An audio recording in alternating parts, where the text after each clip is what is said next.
26 February 2022, The Hindu editorial. The perfect storm, perfect tufan. Russia's Ukraine gambit could unravel key assumptions driving India's economic policy. Russia ने जो Ukraine में पासा खेला है वो भारत की जो आर्थिक नीति है उसके जो मुख्य धारणाएं हैं उसको खोल के रख दे रहा है.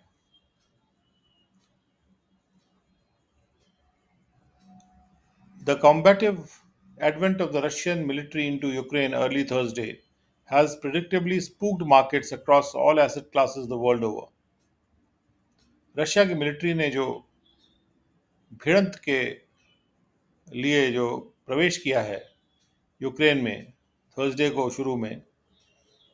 के शुरू के भाग में उसने जैसा पूर्वानुमान था सारे एसेट्स क्लासेस के अक्रॉस मार्केट्स को गिरा दिया है पूरे दुनिया भर में.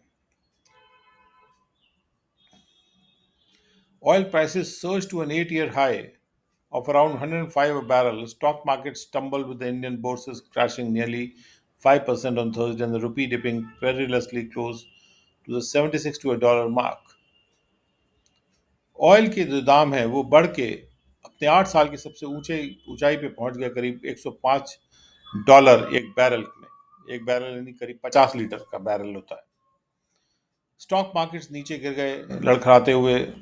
टम्बल्ड मतलब गोल गोल घूमते हुए गिर गए. और इंडियन जो स्टॉक एक्सचेंजेस हैं बोर्सेस वो करीब करीब 5% क्रैश कर गए थर्सडे को. और रुपी जो है उसका प्राइस भी डॉलर के मुकाबले में बहुत खतरे वाले पॉइंट पे आ गया जो कि $76 एक डॉलर के मार्क पे आ गया. The flight to safety amid all this mayhem propped up India's favorite yellow metal to a 15-month high.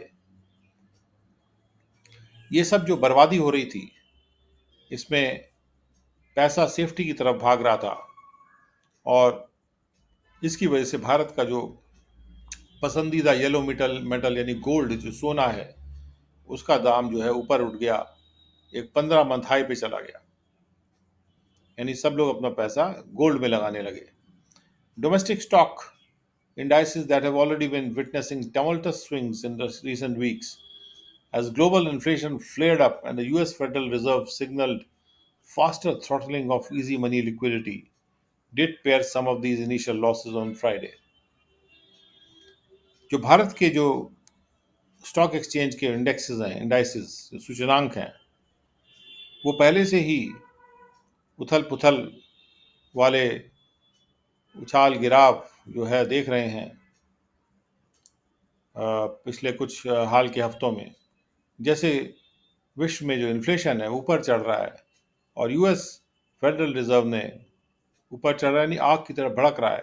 और यूएस फेडरल रिजर्व जो है ने सिग्नल कर दिया है कि वो अपने इजी मनी लिक्विडिटी को जो है और तेजी से एक्सेलरेट करवाएंगे. यानी वो अपने देश में लिक्विडिटी बढ़ाना चाहते हैं. और इस वजह से कुछ जो इनिशियल लॉसेस हुए थे वो कुछ कम हो गए. पेयर हो गए नहीं कुछ कम हो गए. जो बढ़त हो सकती थी वो थोड़ी कट गई. जो लॉसेस हो सकते थे लॉसेस में जो बढ़त हो सकती थी वो थोड़ी कट गई on Friday.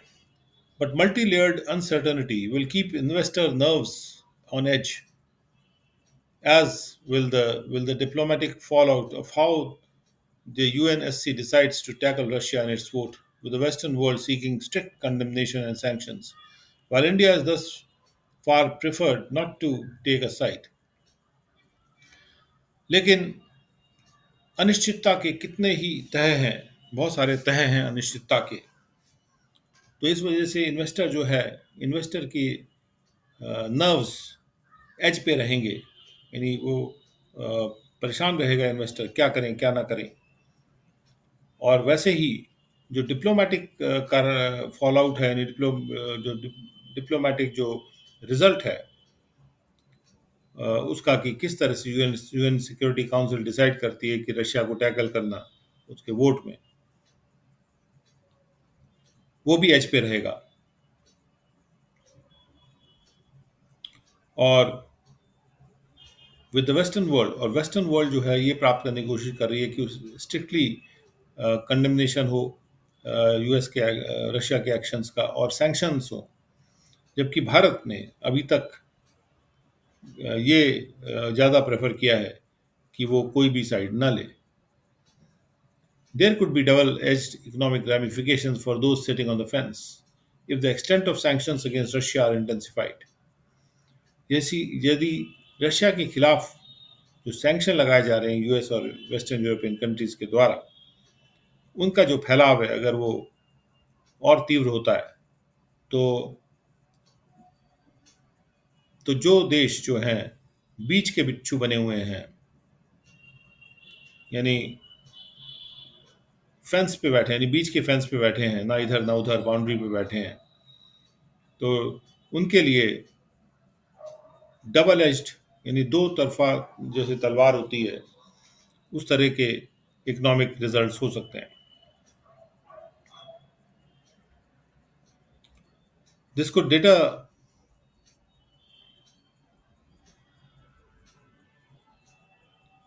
Indian interests, be it in terms of trade financing, investment flows, and even banking transfers, as calls to bar Moscow from the SWIFT global payment network grow louder.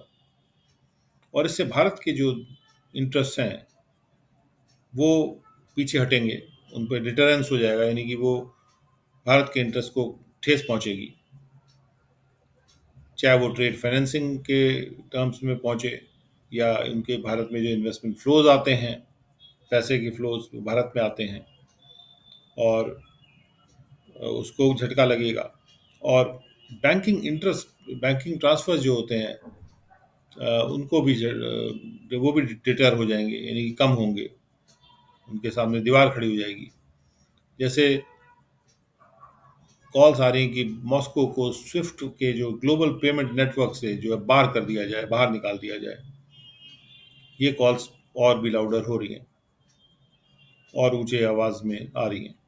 For now, Russia's oil exports have now not been explicitly targeted yet. अभी के लिए Russia के जो oil exports हैं उनको अभी बिल्कुल साफ तरीके से अभी तक टारगेट नहीं किया गया है। India's imports of petroleum products from Russia are only a fraction of its total oil import bill and thus replaceable. Bharat जो पेट्रोलियम प्रोडक्ट्स इंपोर्ट करता है रशिया से, वो उसका कुल इंपोर्ट बिल का केवल एक फ्रैक्शन ही है, और इसलिए उसको रिप्लेस किया जा सकता है, उसमें कोई खतरा नहीं है।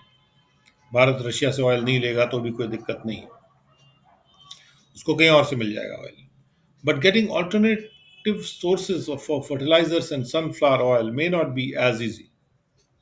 लेकिन फर्टिलाइजर्स के लिए विकल्पीय स्रोत प्राप्त करना और सनफ्लावर ऑयल के लिए विकल्पीय स्रोत प्राप्त करना हो सकता है इतना आसान ना हो। Exports to Russia account for less than 1% of India's total exports. Russia में जो एक्सपोर्ट जाता है भारत का, वो हमारे कुल एक्सपोर्ट्स का करीब 1% है। Pharmaceuticals and tea could face some challenges as well shipments to CIS countries. तो हमारे जो फार्मास्यूटिकल के एक्सपोर्ट्स हैं और जो चाय के एक्सपोर्ट्स हैं उनको कुछ चुनौतियां आ सकती हैं, का सामना करना पड़ सकता है। जैसे जैसे जो CIS कंट्रीज में जो शिपमेंट जा रहे हैं उनको भी कुछ चुनौतियों का सामना करना पड़ सकता है। Freight rate hikes could make overall exports less competitive too, but it is the indirect impact on the trade account that is more worrying. Freight rate में जो उछाल आ रहा है वो हमारे कुल मिला के एक्सपोर्ट्स को कम कंपेटिटिव भी बना सकता है, लेकिन ट्रेड अकाउंट पर इसका जो इनडायरेक्ट इम्पैक्ट है वो ज़्यादा चिंताजनक है। The surge in crude oil prices will drum up India's inelastic oil import bill, and gold imports could jump back up and keep the rupee under pressure. Crude oil prices में जो उठान है वो भारत के ऑयल इंपोर्ट बिल को, जो कि बदल नहीं पाता, इन इलास्टिक है। ऐसा नहीं है कि ऑयल नहीं मिल रहा तो हमारी रिक्वायरमेंट कम हो जाए, क्योंकि क्रूड ऑयल प्राइसेस में जो बढ़त है वो भारत के ऑयल इंपोर्ट बिल को ऊपर उठा देगी, बढ़ा देगी। एंड और जो गोल्ड के इंपोर्ट्स हैं वो वापस ऊपर जंप कर सकते हैं और उससे रुपी अंडर प्रेशर आ सकता है, प्रेशर में आ सकता है, यानी रुपी में गिरावट और भी आ सकती है। Trade and current account deficits में be jeopardised although forex reserves are healthy. हमारा ट्रेड डेफिसिट और हमारा जो करंट अकाउंट डेफिसिट है वो खतरे में आ सकता है और नुकसान में आ सकता है। हालांकि फॉरेक्स रिजर्व्स हमारे जो हैं वो हेल्दी हैं, वो स्वस्थ हैं। The biggest concern for India, however, remains the impact of oil prices on inflation and the unraveling of the budget math, which hinges on average oil prices of $75 a barrel. लेकिन भारत के लिए जो सबसे बड़ी चिंता है वो यही रह जाती है कि क्या असर होगा ऑयल प्राइसेस का इन्फ्लेशन, मुद्रास्फीति पे, और कितना हमारा जो बजट का मैथमेटिक्स है वो खुल जाएगा, यानी कि जो टाइटली बांधा गया था मैथ्स वो खुल जाएगा, यानी कमजोर पड़ जाएगा, जो कि हिंज कर रहा है, यानी अटका हुआ है average oil prices $75 a barrel पे। The RBI's assertion that retail inflation had peaked at 6.01% in January, as well as its growth accommodative stance, may need a rethink with oil prices 11% higher since its February 10 monetary policy review. RBI का ये assert करना, यानी इस बात को रखना कि retail inflation 6.01% के पीक पे पहुंच गया था, ऊंचाई के पराकाष्ठा पे पहुंच गया था अभी तक के जनवरी में, और उसके साथ साथ उसका जो ग्रोथ अकोमोडेटिव स्टांस है आरबीआई का, उसको दोबारा से सोचने की जरूरत पड़ सकती है। यदि क्योंकि ऑयल प्राइसेस जो हैं वो जैसे 11% और भी ज़्यादा ऊंचे हो गए हैं अपने फरवरी 10 के मॉनेटरी पॉलिसी रिव्यू के मुकाबले में, जो प्राइस उस वक्त जो प्राइस था उसके मुकाबले में। On the fiscal side, the government which has been conservative in its revenue exemptions in the budget has the room to preemptively cut domestic fuel taxes to nip inflationary expectations, stoke faltering consumption levels, and sustain India's fragile post COVID 19 recovery through this global churn. Physical side पे अगर देखा जाए तो government जो अभी तक संरक्षात्मक रही है,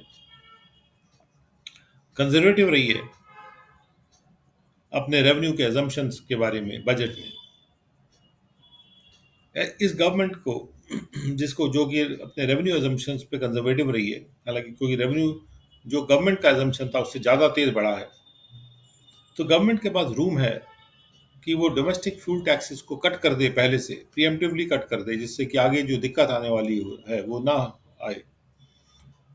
ये नहीं कि जब डोमेस्टिक प्राइस बढ़े तब वो उसको कम बढ़ाए, इसके बजाय उसको पहले से प्रीएम्प्टिवली कट कर दे। प्रीएम्प्ट करना मतलब पहले आने वाली घटना को ना होने देना, जिससे कि इन्फ्लेशनरी जो अपेक्षाएं हैं वो कट जाएं, क्योंकि अपेक्षाओं की वजह से फिर इन्फ्लेशन ज़्यादा आ जाता है। जब सब लोग ये सोचने लगे कि दाम बढ़ेंगे, तो उससे हर हर व्यक्ति दाम बढ़ाना शुरू कर देता है, जो भी कुछ बेच रहा है। तो इसलिए पहले से ही अब डोमेस्टिक फ्यूल टैक्स कम कर दिए जाए तो इन्फ्लेशनरी एक्सपेक्टेशन, जो अपेक्षाएं हैं, वो नहीं होंगी या कम होंगी। और भारत को ये भी चाहिए कि गवर्नमेंट को ये भी चाहिए कि वो जो कंजम्पशन लेवल्स फॉल्टर कर रहे हैं, भारत में जो प्राइवेट कंजम्पशन लेवल है, जो स्तर है, वो बढ़ नहीं रहे, वो फॉल्टर कर रहे हैं, उसको थोड़ा सा आग पकड़ाए, यानी भड़काए या बढ़ाए। और भारत का जो जल्दी टूटनशील या टूटने वाली जो रिकवरी है, जो अभी कमजोर रिकवरी है, पूरी तरह से रिकवरी नहीं हुई है, तो पोस्ट कोविड 19 के बाद आर्थिक रिकवरी को लगातार बनाए रखें इस ग्लोबल उथल पुथल के दौरान।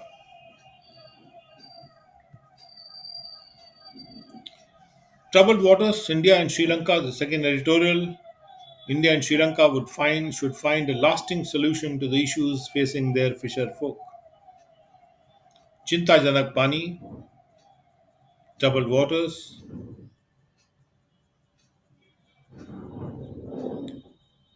जहाँ पर पानी ऐसा होता है जहाँ पर परेशानी होती है, तो ट्रबल्ड वाटर्स कहा जाता है।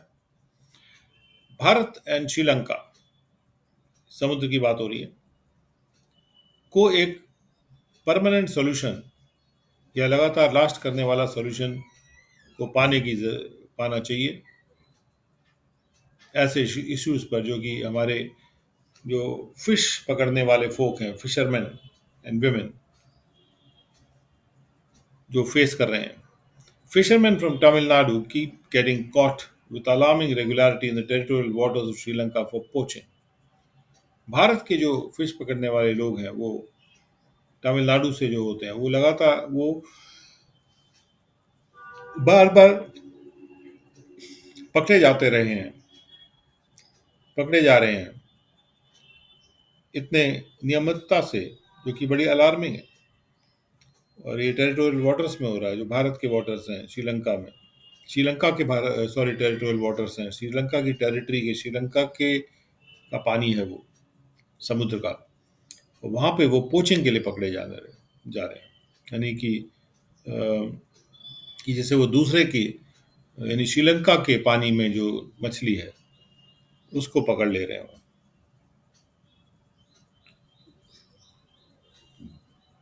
Yet, the stakeholders concerned have yet to demonstrate the alacrity required for well-known solutions. उसके बावजूद भी जो जो भी दावेदार हैं, वो जो कंसर्न दावेदार हैं जिनसे मतलब है, वो अभी भी डिमॉन्स्ट्रेट नहीं कर पाए हैं उस तेजी को जो कि जिसकी जरूरत है जाने माने सॉल्यूशंस को निकालने के लिए।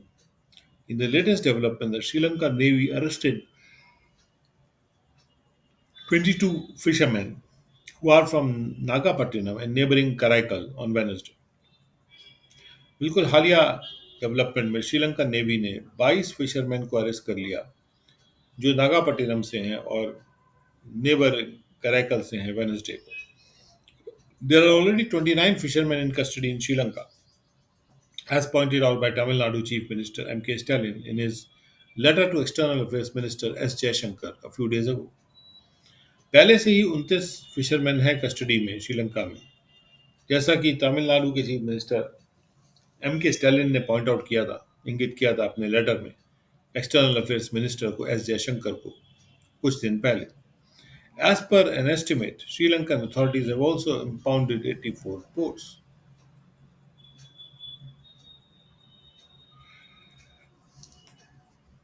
एक अनुमान के अनुसार श्रीलंकन अथॉरिटीज ने 84 बोट्स को इम्पाउंड कर लिया है, यानी कि पकड़ लिया है, इनको भी पकड़ लिया है। The frequency with which the Tamil Nadu's fishermen allegedly crossed the international maritime boundary line, despite being aware of the consequences, highlights their level of desperation driven by livelihood concerns. एक अनुमान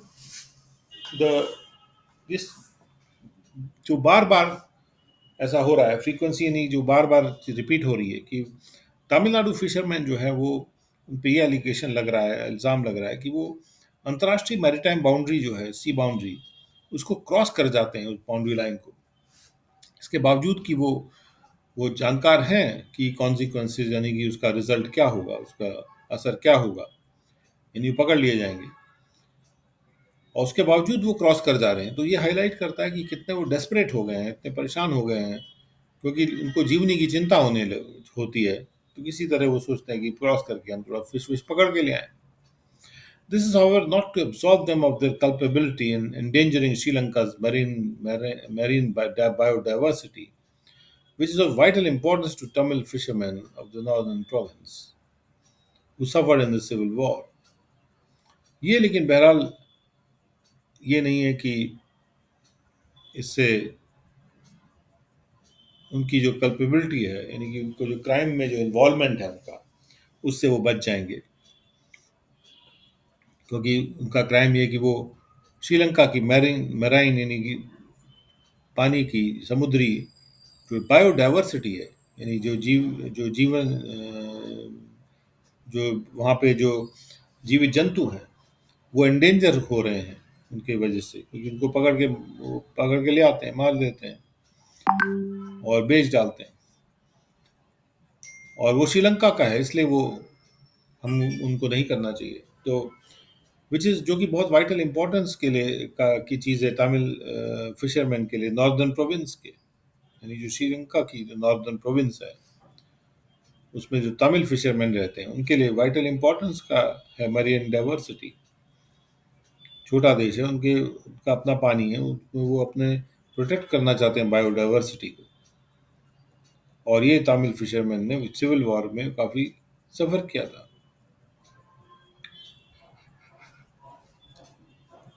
The vexatious problem has also been aggravated by events over the past month.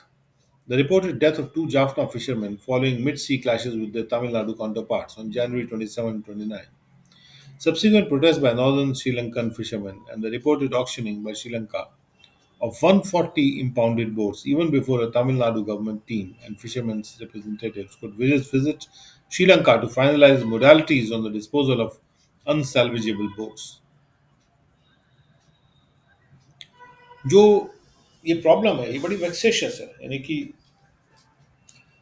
ये दोनों side को बहुत ही गुस्सा दिला देती है और इसका सोल्यूशन नहीं निकल रहा है। तो इसको बढ़ा दिया है ऐसे इवेंट्स ने जो पिछले महीने में हुए हैं।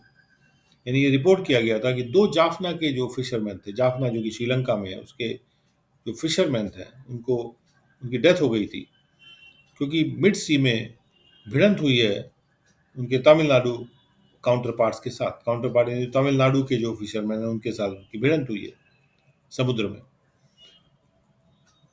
जनवरी 27 और 29 को ये रिपोर्ट किया गया था और बाद में सब्सिक्वेंट प्रोटेस्ट हुए, विरोध हुए नॉर्थर्न श्रीलंकन फिशरमैन के द्वारा। और ये रिपोर्ट किया गया कि श्रीलंका ने 140 जो बोट पकड़ी हुई थी उसको ऑक्शन कर दिया। अभी तमिलनाडु गवर्नमेंट की जो टीम थी और फिशरमैन के जो प्रत्याशी थे, रिप्रेजेंटेटिव्स थे, उनके जो प्रतिनिधि थे, अभी तक पहुंच ही नहीं पाए थे वहां पे। उसके पहले ही उन्होंने ऑक्शन कर दिया कि जब तक ये लोग श्रीलंका पहुंच पाते अनसैलेजेबल, अब जो ऐसी बोट्स को डिस्पोजल करवाने के लिए मोडालिटीज को तय करने के लिए, फाइनलाइज करने के लिए, जो कि ऐसी बोट्स थी जो कि वापस नहीं लाई जा सकती। तो जब वो तय हो जाता कि जो अनसेल्वेजेबल बोट्स हैं उसको कैसे डिस्पोजल करना है, ऑक्शन करना है, जो भी है, तो उसके बाद बाकी बोट्स को वापस लेने की बात चलाई जाती। लेकिन उन्होंने जो है सारी की सारी जितनी बोट्स थी सबको ऑक्शन कर दिया। There has been no word from Colombo on permitting fishermen devotees to attend in March the annual festival of St. Anthony's Church at Kachativu. Colombo की तरफ से कोई भी शब्द नहीं आया है, कोई मैसेज नहीं आया है कि वो फिशरमैन डेवोटीज को परमिट करेंगे कि वो मार्च में आयोजित होने वाला एनुअल सालाना फेस्टिवल जो है सेंट एंथनी चर्च का काचातीवू में, वो अटेंड कर पाए। इस विषय में कोलंबो से कोई भी शब्द नहीं आया है कि वो परमिट करेंगे कि नहीं करेंगे। Apart from getting the arrested fishermen released, the governments of the two countries should fix a date for an early meeting of the joint working group last held in December 2020. जो arrested fisherman है उनको release करवाने के अलावा दोनों देशों की सरकारों को ये चाहिए कि वो एक डेट फिक्स करें एक जल्दी मीटिंग करने के लिए जॉइंट वर्किंग ग्रुप की, जो कि पिछले बार ये मीटिंग दिसंबर 2020 में आयोजित हुई थी। They should they should also facilitate the resumption of talks at the level of fisher folk, especially from Tamil Nadu and the northern province. उनको फिशर फोक के लेवल पे जो टॉक्स होती हैं उसको रिज्यूम करना को भी आसान बनाना चाहिए, फिर से चालू करने को आसान बनाना चाहिए, खासतौर पे वो फिशरमैन जो कि तमिलनाडु से हैं और नॉर्दर्न प्रोविंस से हैं। Sri Lanka should be proactive as its citizens in the north bear the brunt of the alleged attacks of transgression. Sri Lanka को और भी ज्यादा तेजी से सक्रिय हो जाना चाहिए, प्रोएक्टिव हो जाना चाहिए, जरूरत से ज्यादा सक्रिय होना चाहिए, क्योंकि उसके जो सिटीजन्स हैं, जैसे कि वो जो नॉर्थ के सिटीजन्स हैं, वो ये जो एक्ट्स हैं अटैक वाले, उसका बुरा हाल वो वहन कर रहे हैं, उसके बुरे बुरे असर को वहन कर रहे हैं, क्योंकि भारत के जो नाविक हैं वो जो अटैक अग्रेस्ट करते हैं, मतलब उनके में घुस जाते हैं उनके पानियों में, तो उसका असर उनके ऊपर होता है, श्रीलंका के नाविकों पे। Besides, its positive actions would be in tune with what the Prime Ministers of India and Sri Lanka agreed at the virtual summit in September 2020 to continue engagement to address the issues relating to fishermen through regular consultation and bilateral channels. इसके अलावा श्रीलंका के जो positive actions हैं वो